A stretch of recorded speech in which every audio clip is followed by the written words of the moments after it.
ரொம்ப நாளா இதே தாண்டா சொல்லி.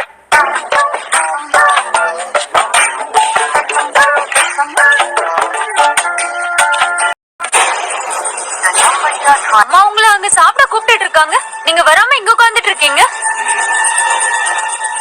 ஒரு 2 ஹவர்ஸ்க்கு முன்னாடி இருக்கும்பா. இப்ப போன் பண்ணி பாரு. நானும் ட்ரை பண்ணிட்டு தான் இருக்கேன். சுவிட்சா இருக்கும்.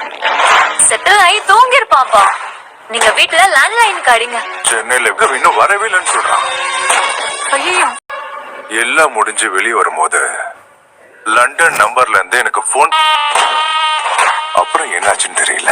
உன்னை கடத்தி இருக்காங்கன்னு மட்டும்தான் சொல்ல. நேரம் யார் என்னன்னு தெரியாம முழிக்கணும்.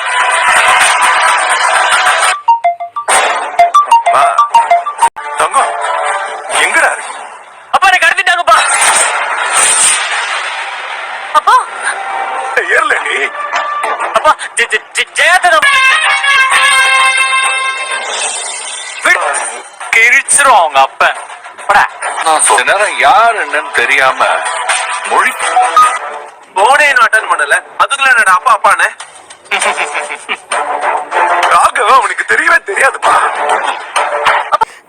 கடைசியாக ஜெயாவுக்கு ஃபோன் பண்ணி கேட்பாங்க. ஜெயா சொல்லிடுவாங்க இந்த மாதிரி நான் நிவின் கூட தான் இருக்கான் அப்படின்னு. உடனே அப்போ திரும்ப நிவினுக்கும் ஃபோன் பண்ணுவாங்க. நிவின் எடுக்கவே இல்லை. அப்புறம் எடுத்து இது மாதிரி கடத்திருக்கோம் அப்படிங்கிற மாதிரி எல்லாத்தையும் சொல்லிடுவாங்க.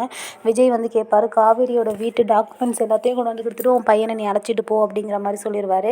உடனே அது நடக்கும்னு நினைக்கிறேன், எனக்கு எவ்வளோ பேர் தெரியுமா சென்னையில் அப்படிம்பாரு. அப்போ உடனே ஃபோனை கட் பண்ணிடுவார். அப்புறம் திரும்பவும் ஃபோன் அடித்து என் பையன் பத்திரமா இருக்கானா, நான் கொண்டு வரேன் அப்படின்னு சொல்லிடுவார். இன்னும் 8 மணி நேரத்துக்குள்ளே நீ வரணும் பசுபதி அப்படிங்கிற மாதிரி சொல்லிடுவார் விஜய். ஆனால் சரியான ஆப்பா வச்சுருக்காரு விஜய் வந்து பசுபதிக்கு. இப்படியே போயிட்டுருக்கையில் கங்கா ஃபோன் அடிச்சுட்டே இருப்பாங்க. இவர் எடுக்கவே மாட்டார் குமரன். காவேரியும் ஃபோன் அடிச்சுட்டே இருப்பாங்க. ஒரு கட்டத்தில் ஜெயா போய் யமுனாட்டே கேட்டுருவாங்க, எங்கடி என் பையன் அப்படிங்கிற மாதிரி. உடனே யமுனா சொல்லுவாங்க, இல்லை எனக்கு தெரியாதத்த, எனக்கு உங்கள் பையன் எங்கே போனார்னு என்கிட்ட சொல்லிட்டா போகிறாரு, நீங்கள் தான் வந்துடுறீங்களா, கேட்க வேண்டியதானே அப்படின்னு சொல்லுவாங்க.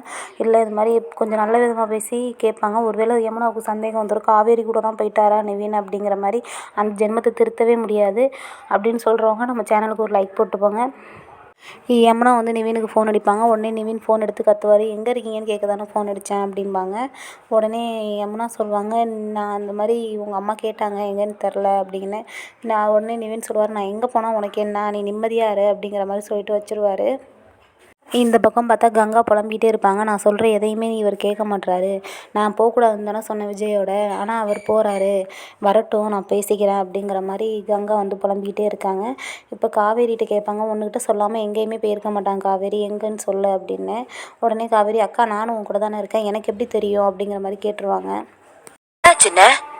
ஏதாவது ஜெயா உங்ககிட்ட தான் கேட்கிறேன், நிவின் ராகவ எங்க பார்த்தா சொல்லுமா உங்ககிட்ட.